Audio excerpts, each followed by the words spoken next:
Assalamualaikum warahmatullahi wabarakatuh.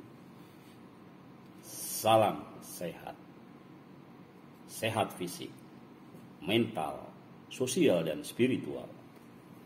Alhamdulillah ya, pada pagi hari ini kita bisa bertemu kembali di dalam podcast saya berkenaan dengan masalah kesehatan, sosial dan agama. Beberapa waktu yang lalu kita sudah membahas tentang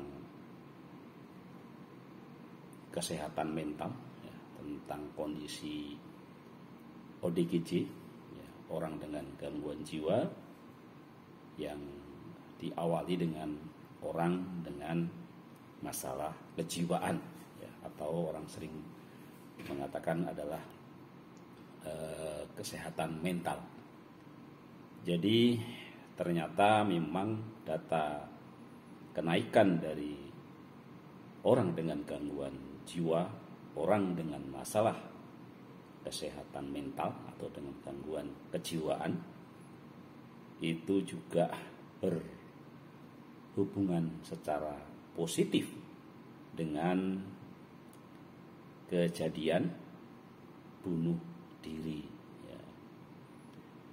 Di data pada tahun 2023 antara Januari sampai Juli 2023, ini data dari kepolisian, ya.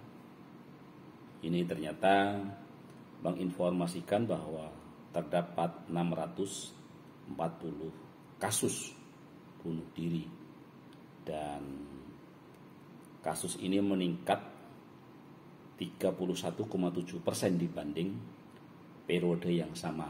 Artinya di periode 2022 di bulan yang sama itu kasusnya naik menjadi 331,7%. Jadi pada tahun 2022 itu kasusnya hanya ada 486 kasus.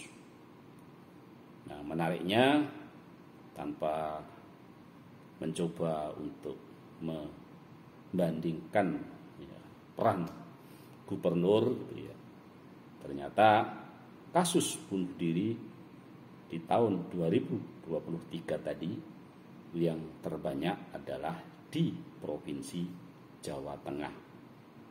Ya, itu sebanyak 241 kasus. Sedangkan di urutan kedua adalah di Jawa Timur 123 kasus, dan kemudian disusul dengan Bali yaitu 60 kasus, ya. Memang kalau kita melihat dari sisi jumlah penduduk, Jawa Tengah, Jawa Timur adalah provinsi-provinsi dengan jumlah penduduk yang banyak, ya. Nah, ketika kita mencoba melihat lebih ke belakang lagi, ternyata memang kasus bunuh diri ini dalam 5 tahun terakhir itu trennya memang meningkat, ya. Jadi bunuh diri di 5 tahun terakhir ini trennya meningkat. Jadi ini tentu saja sangat berhubungan juga dengan apa yang kita sampaikan pada tentang meningkatnya ODGJ, meningkatnya masalah kesehatan mental, dan juga seiring dengan meningkatnya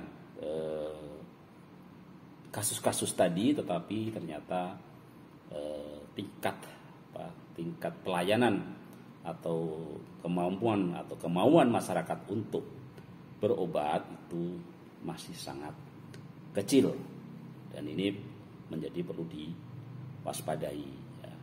Data yang mendukung lain adalah hasil penelitian, ini penelitian disertasi dari Eva Rianti Yusuf, ya. Di tahun 2019 penelitian di DKI, ya, pada SMA negeri dan SMK negeri dengan akreditasi A. Jadi ini yang tentu saja sudah negeri dengan akreditasi A, tentu saja yang dipilih adalah SMA favorit.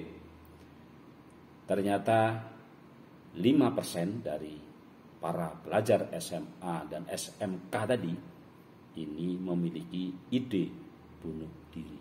Ya, memang baru ide ya, belum sampai percobaan. Tetapi tentu saja ide ini ketika nanti didukung oleh faktor internal dan eksternal yang mendorong ke sana, maka kita bisa prediksikan bahwa di antara 5% tadi mungkin ada beberapa yang kemudian meningkat menjadi percobaan bunuh diri, bahkan betul-betul melakukan bunuh diri. Ya. Jadi ini fenomena yang harus kita cermati, ya. Walaupun memang kalau kita melihat dari data nasional, ya, kalau kita mencoba membandingkan dengan negara-negara seperti di Jepang, di Korea, gitu ya, angka bunuh diri kita memang masih rendah, tapi angka-angka yang semakin meningkat tadi ini mengisyaratkan gitu ya bahwa hal-hal yang negatif dari negara-negara maju tadi ternyata juga berkembang di negara kita. Ya. Saya kira untuk hari ini saya baru menyampaikan fakta dan datanya dulu ya. Dan nanti di pertemuan selanjutnya mungkin kita mencoba untuk memahami apa sih sebenarnya faktor-faktor yang menjadikan para remaja kita ini memiliki ide bunuh diri, memiliki perilaku percobaan bunuh diri, dan juga akhirnya banyak yang melakukan bunuh diri yang terus meningkat tadi. Baik, karena sudah cukup waktunya dan nanti kita sambung dengan hal yang lain, mari kita peduli dengan remaja kita, karena ancaman bunuh diri ada di tengah-tengah kita. Sekian, salam sehat, sehat fisik, sehat mental, sosial, dan spiritual. Wassalamualaikum warahmatullahi wabarakatuh.